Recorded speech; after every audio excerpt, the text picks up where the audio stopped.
Picture it. The year is 1947, and you're standing on Fifth Avenue in New York.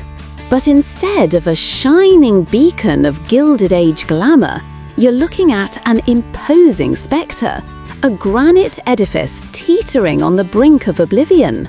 This was the Vanderbilt Triple Palace, and all around it are the hushed whispers of a forgotten splendor, soon to be silenced forever by the wrecking ball.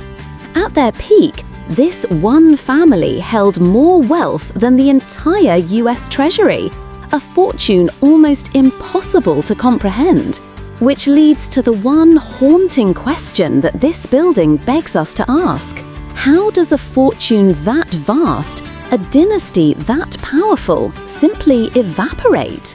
If you're anything like me, you're fascinated not just by the spectacle of great wealth, but by the silent forces that guide it. This isn't just the story of one family's fall. It is a tale of two American empires. One that crumbled into dust, and another that was quietly writing the rulebook on how to last forever. Let's begin with the empire that turned to dust, and with the man who built it from nothing, Cornelius Vanderbilt. His story doesn't start in a boardroom. It starts on the shores of Staten Island. The descendant of a penniless indentured servant, Cornelius, or the Commodore as he would become known, was born with an almost primal hunger for work. At 16, with a $100 loan from his mother, he bought a small boat to ferry passengers across the New York harbor. But he didn't just buy a boat, he ignited a dynasty. His ambition was relentless. He navigated the transition from sail to steam to rail with a predator's instinct, conquering first the steamship lines and then, in a stunning pivot, the nation's burgeoning railroad network. He was shrewd, ruthless, and by the end of his life, he had woven the very arteries of American commerce into an empire under his singular control. At his death in 1877, his fortune exceeded $100 million. To put that in perspective, that's more wealth than was held in the entire US Treasury at the time. In today's money, we're talking about over $200 billion. And here is the beautiful, tragic irony of it all. This man, who could move markets with a single command, lived a life of shocking austerity. He despised extravagance. He inherited his mother's thriftiness and never shook his off, complaining about the cost of champagne at the lavish parties his own family threw. He built a kingdom of unimaginable scale, but his personal tastes remained those of a ferryman from Staten Island. He had mastered the art of making a fortune, but he left behind a fatal, unanswered question. What is a fortune for? His descendants would answer that question for him, and in doing so, they would seal the family's fate. For the Commodore's heirs, the answer was devastatingly simple. A fortune was for spending. The shift began subtly with the second generation. The Commodore's son, William Henry, inherited the bulk of the estate and managed to double it, a feat in itself. But he also inherited his father's disdain for the public without the grounding of his father's struggle. When asked by a reporter if his railroad should be run for the public benefit, he uttered the 4 words that would become the family's epitaph: "The public be damned." A chasm was opening between the family and the world their fortune was built on. They were beginning to see themselves not as stewards of an empire, but as a class apart. But it was the third generation, the Commodore's grandchildren, who truly perfected the art of dissipation. They took that answered question, "What is a fortune for?" and answered it with marble, gold leaf, and champagne. They engaged in a frantic, competitive frenzy of consumption, a battle fought not with stocks and railways, but with ballrooms and summer cottages that were anything but. Think of the Vanderbilt mansions that once lined Fifth Avenue.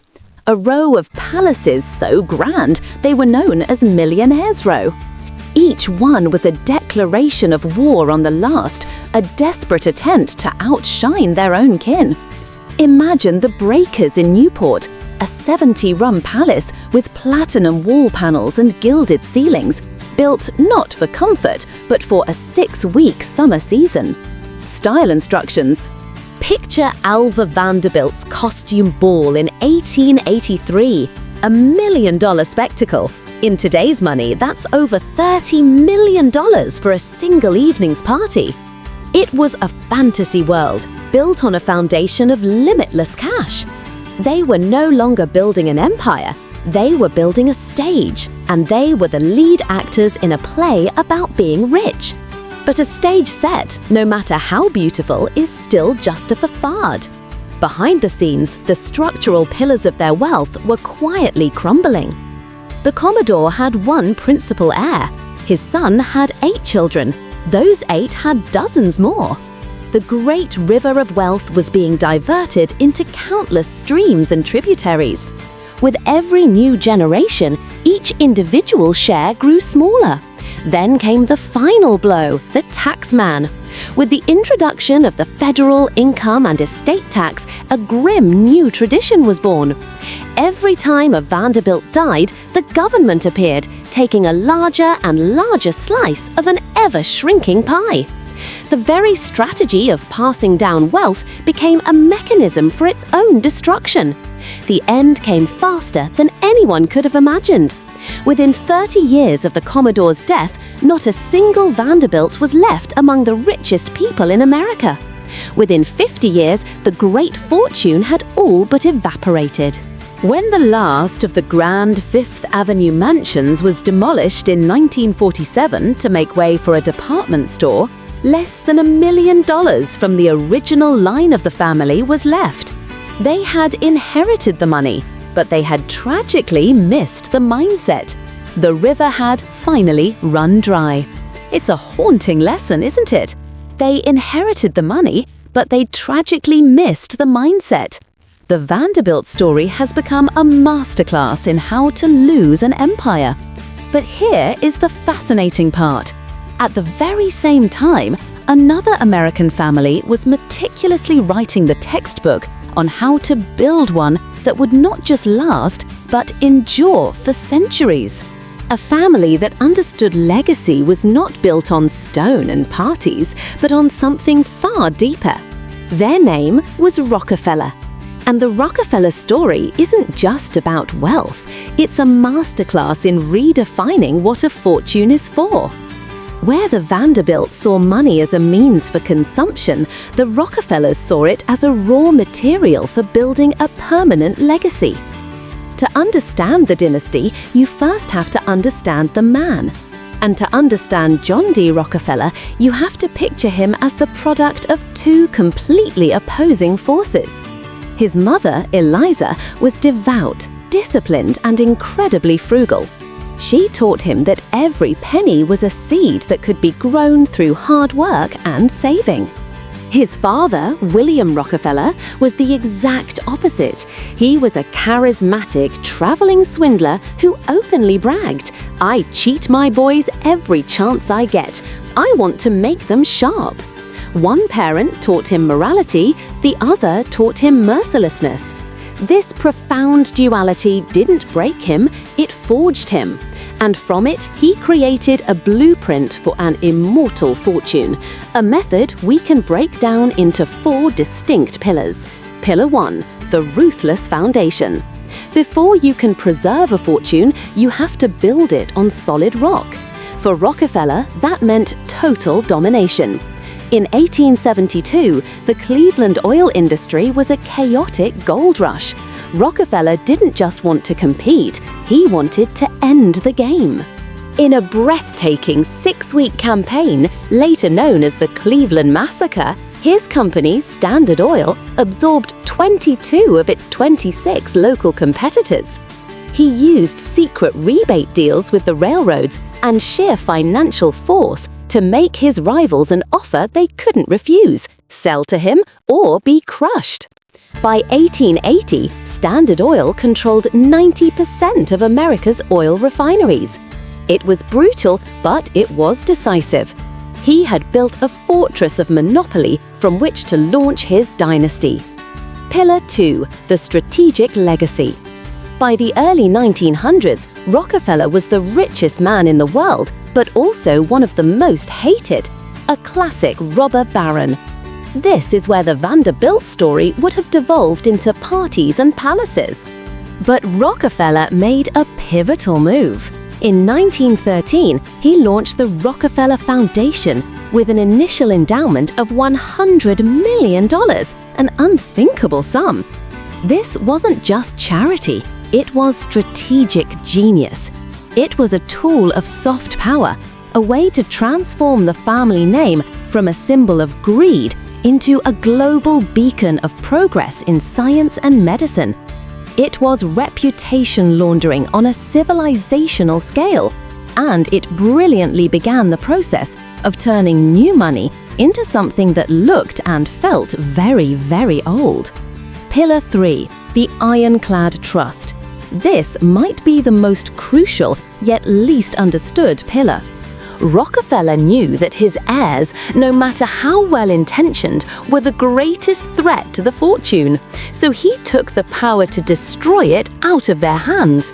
He placed the family's wealth into a series of trusts, most importantly, generation-skipping trusts. Think of it as a financial time capsule. The family members, the beneficiaries, could live comfortably off the income the fortune generated, but they could never touch the core principle. It was sealed away, protected from their whims, from bad marriages, from creditors, and most critically, from the estate taxes that would have demolished it with each passing generation. The capital was immortal. Pillar 4. The indoctrination of values. This is the soul of the method. Rockefeller famously said, "From the beginning I was trained to work, to save, and to give." And he enforced this creed relentlessly. His children didn't receive lavish allowances, they earned pocket money by doing chores. They were required to keep meticulous financial ledgers, tracking every cent earned and spent. They were taught that wealth was not a privilege, but a profound responsibility, a sacred trust. Where a young Vanderbilt was learning to sail a yacht, a young Rockefeller was learning to balance a budget. It was a complete inversion of the Vanderbilt mindset. It wasn't about what the money could do for you, it was about what you were supposed to do for the money. A ruthless foundation, a strategic legacy, financial fortresses, and deeply ingrained values. This wasn't just a plan to get rich, it was an architecture for permanence. The Vanderbilts built mansions of stone that crumbled into dust. The Rockefellers built an institution of principles that still stands today, and that difference explains everything. So let's place these two dynasties side by side and truly understand that difference. It really boils down to three fundamental conflicts. First, the conflict of spending. On one side of the ledger, you have the Vanderbilts, who saw wealth as a performance. Their money was spent on conspicuous consumption, dazzling balls and palaces of marble built to outshine rivals. On the other side, the Rockefellers, who saw wealth as a private responsibility. Their money was spent on sober, institutional structures, universities, foundations, built to outlast them.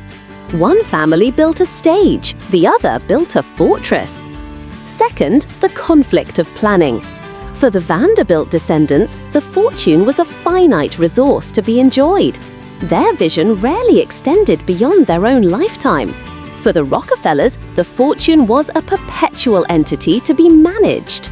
Their vision was almost obsessively focused on the generations they would never meet, codified in those ironclad trusts and legal structures. And finally, the conflict of unity. The Vanderbilt wealth, divided and subdivided, became a source of discord, scattering the family until the name was just a memory on a decaying facade. The Rockefellers, however, built an institution for unity. To this day, the family meets twice a year, often more than 100 descendants in a room, to discuss their shared direction and values. Imagine that, a living, breathing dynasty actively curating its own legacy. It forces you to ask a fundamental question. What do you think is the single most important value a family must pass on to preserve its legacy? Let us know your thoughts in the comments below. And as you share your thoughts below, the story of these two families offers its own powerful answer. It teaches us that building a fortune requires ambition, but building a dynasty demands wisdom. It is the timeless difference between consumption and stewardship. This isn't a singular event in history. Other great families found their own paths. The Astors by establishing a new transatlantic aristocracy, the Kennedys through the crucible of political power. The methods can change, but the principle is eternal. Still, the Vanderbilts and the Rockefellers remain the ultimate American parable. It shows that even from the ruins of a squandered empire, resilient individuals like Gloria Vanderbilt can still forge their own remarkable paths. But the ultimate lesson of their story is that a legacy is not measured by what you spend, but by what you build to last. If these explorations into the architecture of legacy speak to you, I hope you'll subscribe and join our corner of the internet. We have so many more stories to uncover together. Thank you for watching.